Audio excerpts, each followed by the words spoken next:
Alléluia, bien-aimé du Père, sois le bienvenu dans la présence de ton roi, dans la présence de ton Dieu, dans la présence de ton Père céleste qui te veut toujours du bien, qui a pour objectif et pour but de te faire toujours grâce, afin que tu continues de grandir et de croître dans la foi. La volonté de Dieu, ce n'est pas que tu souffres. La volonté du Père, ce n'est pas que tu sois dans la difficulté, mais la volonté du Père est de guérir tes souffrances. La volonté du Père qui t'aime, c'est de te faire sortir de la difficulté. C'est pourquoi, ensemble, nous allons humilier nos cœurs, nous allons abaisser notre personne et fléchir genoux dans la présence du roi des rois pour écouter les enseignements qu'il a à nous donner en ce matin. Comme des enfants sages, nous allons aller et nous asseoir aux pieds du Père pour recevoir les sages paroles, les sages enseignements qu'il a prévus pour nous en ces moments. Papa donne des enseignements spécifiques à ses bien-aimés. Parce que Dieu sait de quoi tu es formé. Il sait et connaît les réalités de ta vie et de ta situation au quotidien.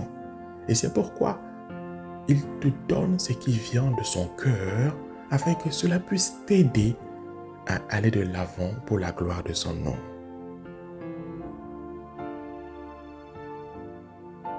L'enseignement que le Père nous donne en ces moments s'appelle ou s'intitule « Dieu t'entend ». Oui, mon frère, ma sœur, Dieu t'entend. Par moments, certains et même beaucoup d'entre nous pensons que le Père n'est pas là. Nous pensons que le Père n'entend pas. Parce que pour l'être humain, il faut forcément se baser sur la perception des cinq sens pour être convaincu, pour être certain que quelqu'un ou quelque chose existe et que cette personne ou cet être nous entende.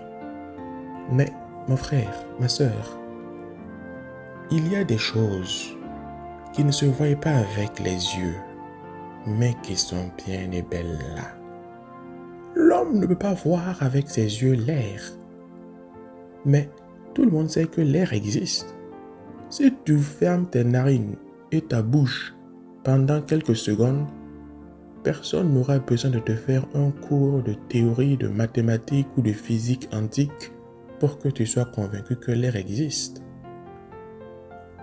De la même manière, il y a un être magnifique, il y a un être merveilleux au-dessus de tous qui s'appelle Dieu et qui te dit qu'il est ton Père céleste et qui t'aime. Bien-aimé du Père, écoute-moi bien, tu n'as pas besoin de voir avec tes yeux l'électricité qui circule dans les câbles électriques pour savoir que l'électricité existe. Si tu dénudes un câble électrique qui est raccordé à une prise électrique et que tu poses tes doigts sur le câble électrique qui est dénudé, je pense que dans les secondes qui suivent, tu feras l'expérience d'être traversé par un courant électrique. Même sans l'avoir vu avec tes yeux, même sans en sentir une quelconque odeur avec tes narines, tu sauras bien que l'électricité existe. C'est pourquoi tu as aujourd'hui dans ta maison des lampes qui éclairent, des ampoules qui s'allument, des appareils qui fonctionnent. Mon frère, ma soeur, personne ne peut voir le temps. Personne ne peut attraper le temps avec ses mains et mettre le temps dans une bouteille. Mais pourtant, nous avons tous dans nos bras des montres. Nous avons tous dans nos maisons des calendriers.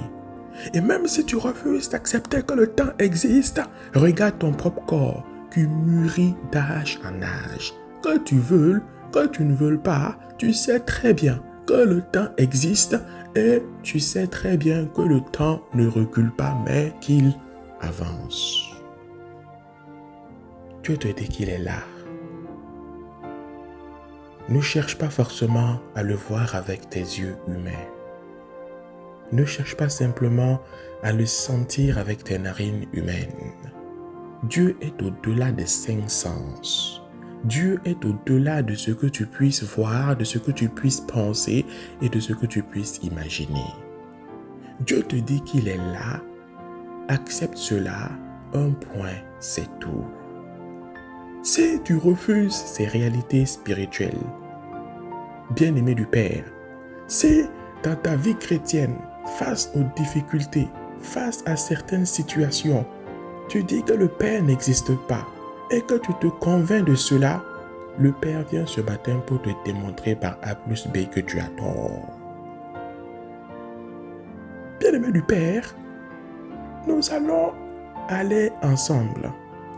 Nous allons avancer ensemble en suivant le Saint-Esprit pas à pas dans le livre de Nombres au chapitre 14 et nous lisons du verset 19 au verset 20. Nombres chapitre 14 verset 19 au verset 20. Si tu as la parole de vie à côté, je t'invite à la saisir afin que nous puissions avancer ensemble. Mais si tu ne l'as pas, mon frère, ma soeur, c'est très simple. Prends quelques secondes et écoute simplement ce que le Père veut te dire en ce matin. Nombre chapitre 14, verset 19 à 20. C'est un homme qui s'appelle Moïse qui allait parler à ce Père. À ce Père que tu crois qu'il ne t'entend pas. À ce Père que tu penses qu'il ne t'écoute pas parce que tu ne le vois pas avec tes 2 petits yeux. Moïse s'adresse à ce Père et Moïse lui dit: pardonne la faute de ce peuple conformément à la grandeur de ta bonté, tout comme tu lui as pardonné depuis l'Égypte jusqu'ici. Et après la parole de Moïse, qu'est-ce qui va se passer? Moïse va entendre une voix. Moïse va entendre une parole qui lui sera donnée en retour. Verset 20. L'Éternel dit: je pardonne comme tu l'as demandé. Je pardonne comme tu l'as demandé. Moïse était à la tête d'un peuple nombreux, le peuple d'Israël. Et sous la houlette de Moïse, Dieu avait délivré Israël de l'esclavage en Égypte. Maintenant qu'ils étaient en route pour la terre promise, pour le pays où coule le lait et le miel, le peuple s'était mis à se rebeller vis-à-vis de Dieu et Dieu s'était mis en colère contre le peuple. Mais Moïse a prié, Moïse a parlé, Moïse a intercédé, Moïse a demandé et la demande de Moïse a été accomplie. Moïse n'a pas cherché à voir Dieu avec ses yeux. Moïse n'a pas cherché à comprendre quelle peut être la température du corps humain quand on est dans la présence de Dieu. Moïse n'a pas cherché à sentir quel peut être le parfum qui peut régner dans une pièce, dans une grotte, dans une tente quand Dieu est là. Non, Moïse a cru, Moïse a accepté, Moïse s'est humilié, Moïse simplement a reconnu l'autorité divine de Dieu, l'autorité divine du Père et Moïse a simplement dans son cœur reconnu que ce Dieu-là l'écoutait. Est-ce qu'il a eu tort, bien-aimé du Père? Non. Il a eu raison d'avoir parlé à Dieu. Il a eu raison de s'être adressé à ce Dieu-là, car ce Dieu-là lui a répondu. Lorsqu'on va un peu plus loin, il y a un homme plus tard qui va s'appeler Job. Job était un homme pieux qui aimait Dieu et qui vivait une vie qui plaisait à Dieu. Mais à un moment donné, des malheurs vont se mettre à tomber, à pleuvoir sur la vie de Job. Et au comble de la tristesse, Job va se plaindre. Job va se plaindre. Mais, bien-aimé du Père, Job va se plaindre à qui? À quelqu'un qu'il n'a jamais vu avec ses deux yeux. Job va se plaindre à qui? À quelqu'un qu'il n'avait jamais rencontré de face à face. Mais ce quelqu'un-là, quand tu lis, bien-aimé du Père, dans Job au chapitre 38 jusqu'au chapitre 42, ce quelqu'un-là va répondre à Job. Ce quelqu'un-là va démontrer et montrer à Job qu'il est le créateur des cieux et de la terre. Dieu va dire à Job, mais quand tu regardes les lions dans la brousse, dans la nature, est-ce que tu peux donner à manger aux lionceaux? Dieu va dire à Job, mais Job, quand tu regardes les biches dans la nature, est-ce que tu peux contempler lorsque les biches mettent bas? Job, est-ce que tu peux prendre un buffle comme l'on prend un bœuf pour l'amener à labourer ton champ? Mais Dieu va montrer à Job qu'il est là, qu'il connaît, qu'il sait, qu'il voit, qu'il est au courant de tout. Et c'est alors que Job va s'humilier dans son cœur. C'est alors que Job va taire les murmures et ouvrir grand son cœur pour recevoir ce que Dieu avait prévu pour lui. C'est alors que Job va revenir dans le droit sentier et qu'au terme de tout, Dieu va le restaurer. Papa Adonai va le ramener de la situation difficile à la situation de prospérité. Bien-aimé du Père, Job n'a pas été le seul non plus à être écouté par Dieu.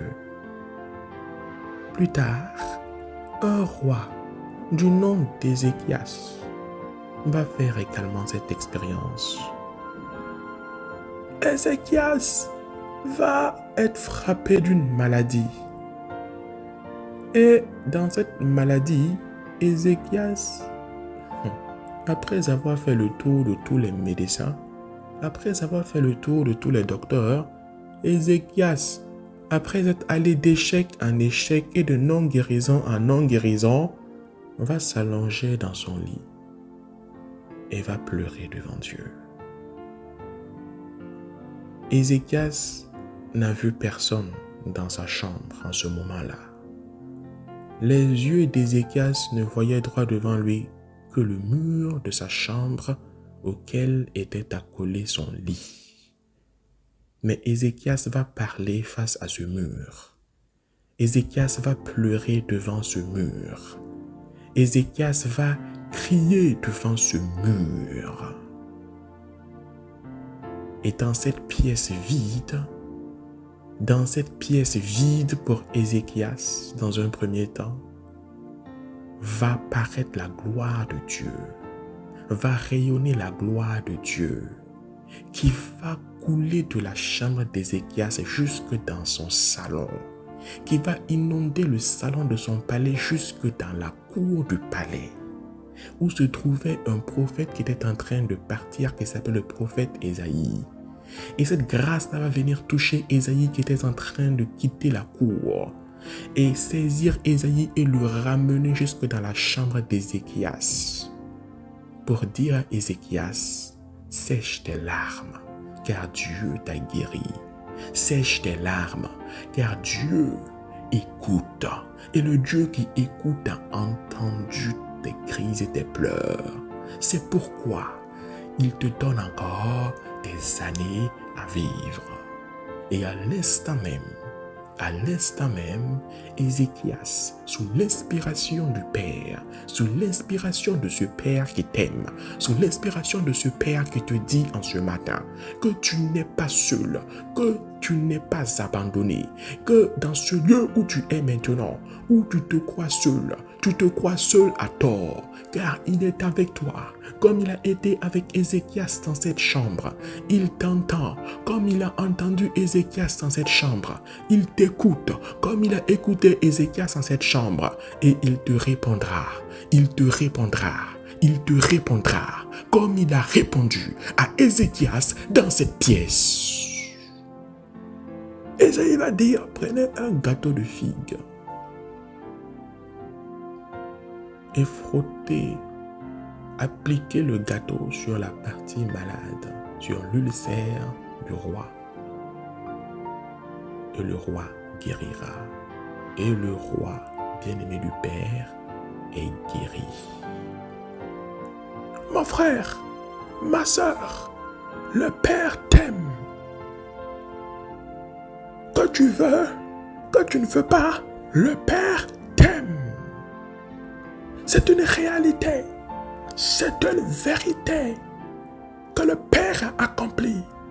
C'est une réalité, c'est une vérité que le Père a manifestée. Maintenant, bien-aimé du Père, la balle est dans ton camp. Dieu a remporté la victoire. Dieu a remporté le succès. Il t'a donné la médaille d'or. Maintenant, il t'appartient de la porter à ton cou. Accepte cette vérité. Arrête d'endurcir ton cœur. Ne regarde pas à la situation difficile plus qu'à la grâce de Dieu. Ne regarde pas à la situation compliquée plus qu'à la bonté de Dieu. Avant même que tu n'aies une bouche, avant même que tu ne sois dans le ventre de ta mère, Dieu t'avait déjà vu et t'avait déjà connu. Alors que tu n'étais qu'un fœtus dans le ventre de ta mère, Dieu a pris soin de toi en ce lieu secret. Il t'a protégé et il t'a gardé. Alors que ton père et ta mère ne savaient même pas quel jour tu viendrais au monde, Dieu a préparé ce jour d'avance. Et la veille de ce jour, il était à tes côtés. Et le jour J, il était encore là, afin que tu sortes du ventre de ta mère pour être aujourd'hui un homme et une femme, accomplis dans sa grâce et dans sa miséricorde. Si alors que tu n'avais même pas de bouche pour prier, Dieu t'exauçait déjà, à combien plus forte raison, aujourd'hui que tu es un homme qui a fait l'école ou pas, qui sait parler, qui sait s'exprimer dans son cœur ou avec sa bouche, à combien plus forte raison ne t'exaucerait-il pas aujourd'hui? Le Père te parle aujourd'hui. Toi qui parles plusieurs langues, français, anglais, fan, djoula, moré, chinois, peul, le Père te parle aujourd'hui. Le Père te dit, quelle est la langue que tu puisses appliquer devant moi, que je ne comprendrai pas? N'est-ce pas moi qui ai créé les langues? Le Père te parle aujourd'hui. Toi qui traverses ces situations, ces difficultés, le Père te dit, je suis là pour t'en extirper. Crois, accepte simplement. Je vois, je sais, j'entends. Et je suis là pour te répondre. Bien-aimé du Père, nous sommes des chrétiens. Nous sommes des enfants du Père, des enfants de lumière.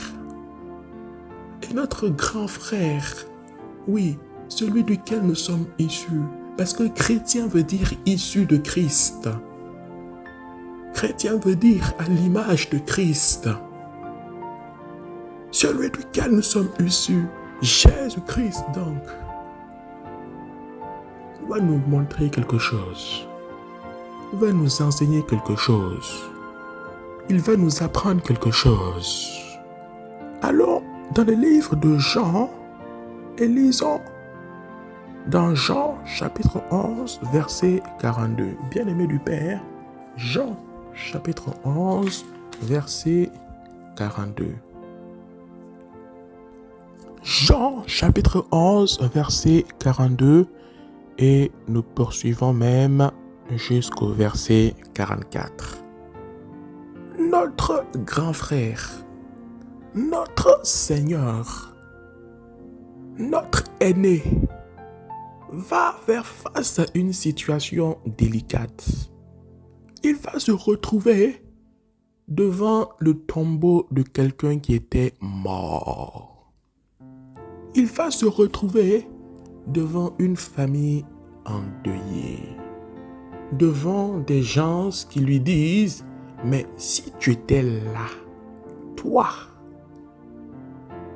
l'homme fort, si tu étais là, toi, c'est sûr que la maladie n'aurait pas emporté celui qui est actuellement dans le tombeau. Il était face à des gens qui lui disaient, mais qu'est-ce que tu fais devant le tombeau? Mais tu vas te mettre la honte et tu vas mettre la honte à tous tes disciples qui te suivent. Il était arrêté face à ce tombeau. Mais devant ce tombeau, notre Seigneur Jésus-Christ va dire quelque chose d'étonnant. Il va ouvrir la bouche et il va dire quelque chose d'étonnant. Il va parler à quelqu'un. Il va dire, pour ma part, verset 42, pour ma part, je savais que tu m'écoutes toujours. Je savais, pas que je sais, pas que j'ai su, mais je savais que tu m'écoutes toujours. Qui tu? Il parle de Dieu. Est-ce que les gens voyaient Dieu autour du Seigneur Jésus en ces moments? Non. Est-ce qu'ils ont senti des choses bizarres? Le sol tremblait, le soleil se cachait en ce moment? Non. Ils voient l'homme Christ ouvrir la bouche et dire, pour ma part, je savais que tu m'écoutes toujours, mais j'ai parlé à cause de la foule qui m'entoure, afin qu'ils croient que c'est toi qui m'as envoyé. Bien-aimé du Père, tu es un enfant de Dieu. Crois cela. Accepte cela. Ton Dieu t'écoute, non pas un jour, non pas à un moment particulier de la journée ou de la nuit, mais ton Dieu t'écoute. Ton Père Céleste t'écoute toujours, en tout temps et en toute saison. Alléluia. Verset 43. Après avoir dit cela, il cria d'une voix forte, « Lazare, sors! Lazare, sors! » Verset 44. Et qu'est-ce qui va se passer, bien-aimé du Père? Si Dieu écoute, mon frère, ma soeur, si Dieu entend, bien-aimé du Père, tu vas le voir ici, verset 44. Et le mort sortit. Alléluia. Les pieds et les mains attachés par des bandelettes et le visage enveloppé d'un linge. Jésus leur dit, détachez-le et laissez-le s'en aller. Mon frère, ma soeur, Dieu entend.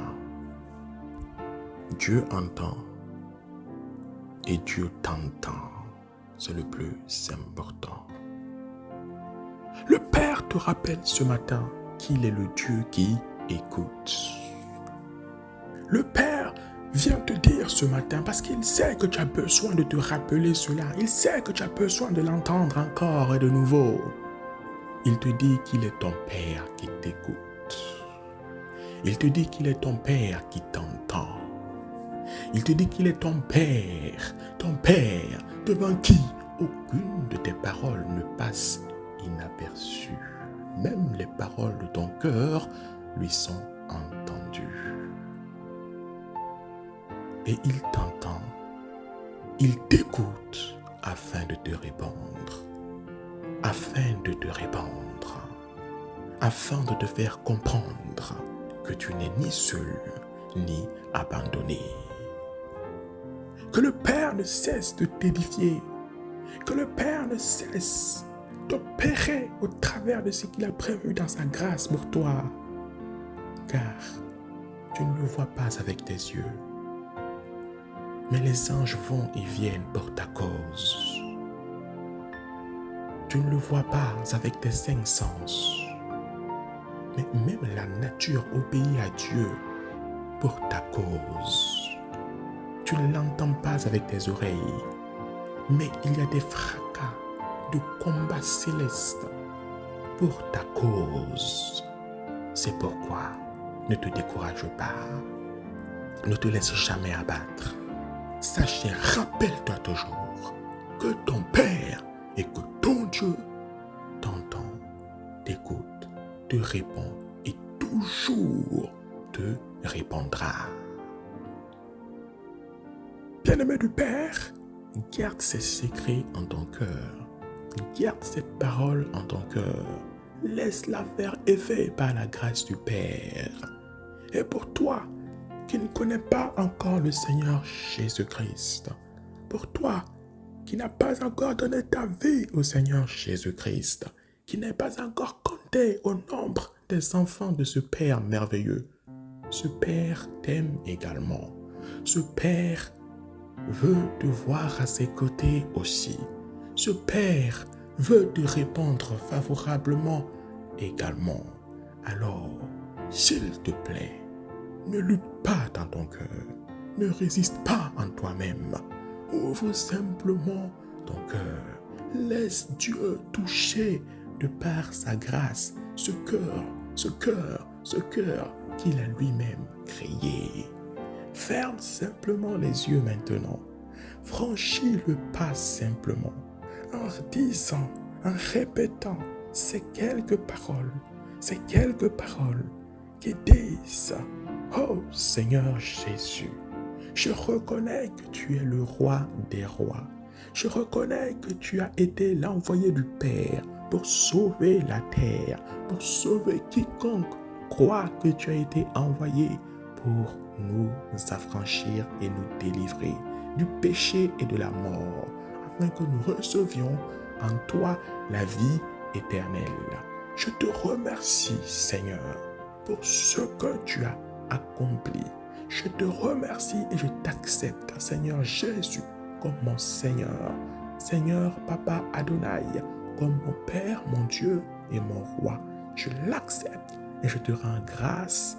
Je te rends grâce, Papa Adonai, dans le nom de Jésus-Christ. Amen. Oui, sois le bienvenu dans la maison de ton Père Céleste. Sois le bienvenu dans la maison de ton Dieu. Sois le bienvenu dans la famille en Christ. Voici simplement, bien-aimé du Père, ma soeur, mon frère, ce que le Père avait prévu pour nous en ce matin. Voici ce thème, voici cette essence pure issue de sa parole qu'il avait prévue pour nous en ce matin. Sois et demeure pour toujours dans l'allégresse de ton Père Céleste. Sois et demeure pour toujours dans la miséricorde et dans la joie de ton Père Céleste. Sois et demeure pour toujours dans la joie, dans la vigueur de sa grâce au siècle des siècles. Papa, merci beaucoup et béni sois-tu. Permets-nous encore, s'il te plaît, de nous retrouver dans les temps qui viennent pour recevoir de toi le lait spirituel, le lait pur qui coule et qui découle de toi, c'est de ta parole. Merci encore pour ces moments et demeure éternellement béni. Oh Seigneur, toi qui nous écoutes toujours et qui nous réponds favorablement, reçois la gloire et l'adoration de nos cœurs et de nos vies et de nos âmes au siècle des siècles. Au nom de Jésus-Christ, nous t'avons prié. Amen.